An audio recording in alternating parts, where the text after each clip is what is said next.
let's start with the debate. The moderator. What was her name? Kristen Welker. The moderator from last night. Honestly, I think she was a lot more fair than the previous Chris Wallace. He was blatantly in Biden's corner. But I did notice quite a few times she was really, really not laying into Trump so much, but coming to Biden's defense. Every time Trump started to drop nukes, she would interrupt him and then give the floor to Biden and make sure, absolutely sure, that whoa, we don't want to talk about all that corruption stuff. No, we don't know nothing about all the millions of dollars that Biden's making for his family. No, we don't want to hear about that. No. Anyway, so it was just interesting to see every time Trump started to drop nukes, Kristen would jump in and white knight for Biden and basically try to interrupt the flow of consciousness there. And it was like, I think I noticed about 4 or 5 times. I'm like, that this is, I mean, it's not blatantly obvious as Chris Wallace was, but good Lord, lady, you need to back off a little bit. Give him time to speak. Let him talk, Lady Della, she says she gave Biden time to clarify his thoughts. She was so blatantly biased. Yeah, that's exactly right. The facial expressions from the debate. Yeah, that was weird. The body language alone, if I was a body language expert, I would have no problem tearing this thing apart. Like literally, you look at this thing and you're like, Trump just seemed to be like, whatever, I got this. I know my facts. I'm confident. I'm taking up space in the room. I'm very present. I'm here. I know what I'm talking about. These are the things we're doing. This is my plan. To which Biden later says, Trump has no plan. That was funny. But then you look at Biden and it's like he's got this very meek, kind of timid body language. Like he's struggling really hard to make sure that he can string together words in an appropriate manner to make sense. And he's trying really, really hard not to gaffe live on a big debate stage like that. The mic was barely cut for Biden, you say on YouTube. You know what? I noticed that's one thing I do appreciate. Now, maybe I just didn't notice it, but I kind of liked the 2 minutes solid of no interruptions, like cut off the other guy's mic for just the 2 minutes and that's it. I was okay with that. We'll go ahead and leave him on for the rest of the time. Like, okay, fine. I can deal with that. And actually it kind of made it a little more of an enjoyable experience to watch, to actually listen. And I was sitting there wondering, I'm like, man, I wonder how many people who have never seen Trump speak for 2 minutes straight, like how many people finally had an opportunity or were forced rather to watch Trump speak for a solid 2 minutes? Because think about it. Usually, if you're on the left or on the right, people they do it on both sides. So don't get me wrong. I'm not trying to pick on just one side, but when you hear something that your political opponent says, you go online, you're like, if you can make it past the headline, please, people, at least make it past the headline if you're going to do some research. But you go over, you check the link, and you watch a little 30-second or 10-second clip of the person saying what you thought he said, probably taken out of context, and you're like, yes, I got him. He said that shit. I heard it. I seen it for myself. I know that shit happens. And now I'm going to go be a keyboard warrior for a while. And I'm going to let everybody know how amazing I am because I saw my political opponent just totally eat dirt. Like, dude, you got to quit doing that first of all. But that is interesting though. How many people for the first time since Trump has been president have they finally seen him speak uninterrupted for 2 minutes straight? I mean, I don't know. You take that for what it is, but it might have actually helped him more than it would have hurt him. I think 2 minutes uninterrupted hurts Biden and helps Trump, if I'm being perfectly honest, because I don't know. It just seems like every time Biden would speak, he was really struggling. Like it was just his thoughts were like coming to him just barely moments before he got them out of his mouth. It was really weird. All right. You say the mic was cut twice for Trump. All right. I did not notice that. I didn't hear about it. If it was, that really sucks. And I wouldn't be surprised. But overall, I didn't notice any blatant, obvious moments that happened. But then again, I was also live tweeting and everything else. So it's very possible I missed that. I did like that they weren't talking over each other. It was throwback to the 80s style debates. I just wish the mod wasn't such a tool. Yeah. Wouldn't it be nice? I mean, can you imagine in a world where a moderator actually plays the disinterested third party, actually plays the part of somebody who's being completely fair and just being a moderator, not taking sides, not jumping into white knight for your hero up there on stage. That's ridiculous. All right, I do want to ask you guys. Hang on, let me see here. We got that one. All right, I thought it was interesting. If you guys heard Dan Bongino's analysis of this, I thought it was really interesting because he said you got to look at this from the perspective of the left. I'm like, all right, I'm listening. What do you got? He said, think about this. You attend a Biden rally, and Biden is there saying, yep, we're going to start the Green New Deal. We're going to cut off fracking. We're going to stop the oil industry and phase it out. And then Trump makes him right there on the debate stage say, I never said that. You can bring up the video. I never said we're going to eliminate fracking. And I don't know, man. I don't know.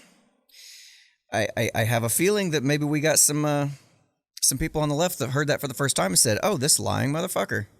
He sat there. He told me at that rally I just attended that they're definitely going to be cutting fracking. I'm going to bring up a link here for that. Right. We've got, let me make sure I get this correct, 155.32. All right. Let me allow Vice President Biden to respond. I never said I oppose fracking. You said it on tape. I did. Show the tape. Put it on your website. I'll put it on. Put it on the website. The fact of the matter is he's flat lying. Put it on the website, he says. So what do you say? What do you say we go ahead and just put it on the website? Because I have a sneaking suspicion that he has in fact said this. What do you think? For any of you that's paying attention, this is like common knowledge. But for those who haven't been paying attention and they only hear the one side, they're like, oh, okay, I get what's going on here. Stall is not going to be happy. And any Oop, fossil we need fuel lease. 33. Stall is not going to be happy. The Democrat Party hates fracking. They hate coal. Good, beautiful, clean coal. They hate American energy, and Joe Biden will shut it all down. He's going to. Tonight I want to. All right, so Sure, it's eliminated. All right, so this is at a campaign rally, and he plays a video of him and Biden and Kamala. You know, just here we go. No, we would work it out. We would make sure it's eliminated and no more subsidies for either one of those. I guarantee you, we're going to end fossil fuel. No more, no new fracking. I'd gradually move away from fracking. And I think it's critically important on day one that we end any fossil fuel leases on public lands. Well, like what about, say, stopping fracking and stopping pipeline infrastructure and They want to do the same thing I want to do. They want to phase out fossil fuels, and we're going to phase out fossil fuels. There's no question I'm in favor of banning fracking. All right, so I noticed in the comments here, Dodova from DLive says Biden said that a while ago, and things are subject to change when knowledge finds better solutions. You know, that's absolutely correct. And if this wasn't just, you just saw in the clip there, that was Kamala Harris stating that after she'd been picked for VP. It wasn't that long ago. And you're not going to tell me that in the middle of a political season that suddenly we found some brand new information that says, oh, well, maybe we need to update our policies on this. I don't know. I don't think that's very likely. I think more than likely what's happening is just normal political posturing and lying. You get in front of an audience, you speak to the audience, you tell them what they want to hear. It's what a politician does. And they're famous for doing this since the beginning of time. So I do appreciate that you're trying to defend Biden on that. I just don't think it's been quite the time horizon necessary for that particular statement to be true. So as you saw there, yes, he did say it. She said it. They're for it, or they're not for it. Either way, see. Here's the problem: you don't know. I don't know if they're for it or not. He seems to be very confident in saying that he's not for it. I don't know. This is fun stuff. All right, so we're going to move on to, here's another thing that really stood out to me. I don't know if you guys noticed this or not on the debate, but it seemed like Joe Biden kept on using this real folksy language. It was weird. This isn't about, there's a reason why he's bringing up all this malarkey. There's a reason for it. He doesn't want to talk about the substantive issues. Okay, first of all, again, like I said, he's struggling to talk. Holy crap, is he struggling so hard? Like, I mean, okay, to be fair, you can go back and look at some of my early episodes of this show, and I would stutter my way through many thoughts because I'm trying to gather my thoughts. Maybe that's what's going on. I don't know. But I noticed a lot of words like folks and malarkey, and he's like talking almost like this Andy Griffith era type language and vocabulary. It's really weird. And like, again, I don't know if anybody else noticed that, but he's been saying like, come on, instead of come on, man, it's been come on, folks. Come on, folks. And it's that same, it kind of harkens back to the Obama era when he would kind of talk with that type of language, all right, listen here, folks. This is like, I'm sorry. I think when if you're trying to condescend to people, you call them folks. I don't know. Maybe I'm just overthinking it. I don't know. All right. So, Lady Dell, just like Joe said, he never took money from foreign countries. Guess he never heard of money laundering. Yeah, that was another thing, man. And I tweeted about that last night. It was like, okay, yes, he said I never took any money directly from but Trump didn't say that. Trump said your family. He said your family. Biden never defended the family. He never said my family never took money. Oh, says can be real confident saying something when you can't remember what happened before your last Quaalude. See, now that's the benefit of being, an upper class society. You still have access to Quaaludes. I've heard a lot of good about it. I've never had the chance to try them. Dadova, for sure. LOL, slander rules politics, which is why Trump owns everything he says. It's the way the whole political system works, man. Who was it said? Politics is the art of the possible. And, I think the best guy that can get up in front of people and actually spell out a vision for what's possible in the world is the guy that takes the most votes. The guy that, at least that's how it used to be. But here nowadays, man, it's like, I don't know. You got just two guys just talking shit about each other the whole time, just slandering one another back and forth. It's like, we the people want to hear what it is that you plan on doing for this country. Now, to be fair, Trump's had the last 4 years to kind of show what he can do for this country and wants to do for this country. And also, to be fair, Biden was a vice president for 8 years. So he's had a chance to show his work too. So maybe that's all that's left is just, make this guy look worse than the other one and people will just be so repulsed. I think if any kind of political system where this is the kind of thing that we're having to talk about is no winning political system at all. Matter of fact, the Commission on Presidential Debates there. And I looked that up and I'm like, well, it's talking about how they have been ran by the Republicans and Democrats since 1987. And I'm like, man, these debates have not been fair for people since I was 3.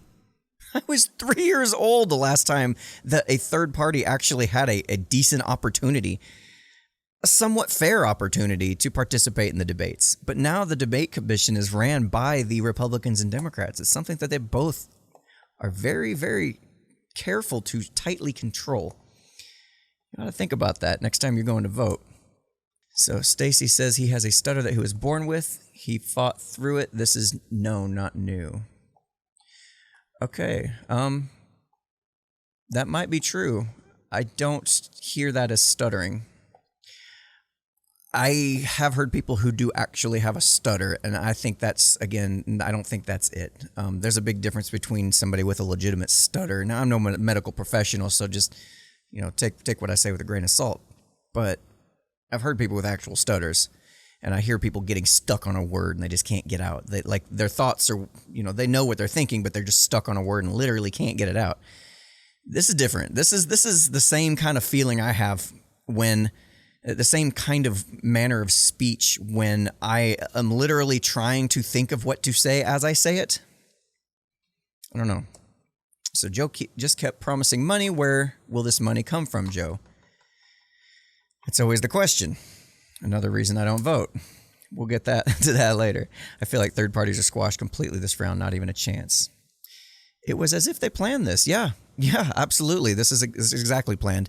And the last time somebody was actually able to participate in the presidential debates, immediately thereafter, the R's and D's got together and changed the rules. So you had, made it even more difficult for somebody to be able to get in.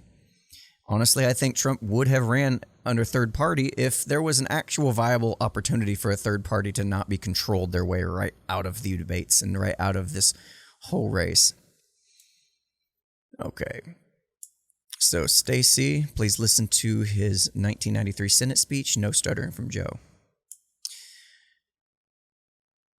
Okay, so Becky, yeah, you work with special needs kids. She says that wasn't stuttering. I work with kiddos who have that disability. Okay, so again, like I said, I'm no medical professional. I don't work directly with people, but I've heard the difference between stuttering and not being able to collect your thoughts and trying to collect your thoughts.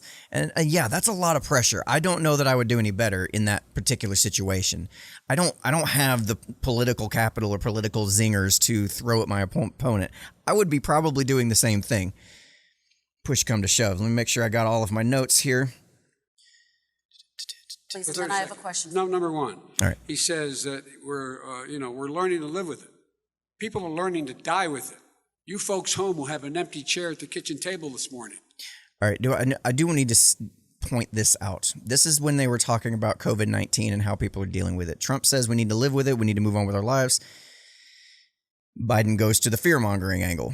And notice how when he says things like this, he's been trained, I think, to look directly at the camera, point at it. You've seen him do this in the last two debates. He'll look directly at the camera, and what comes out of his mouth is always an appeal to emotion.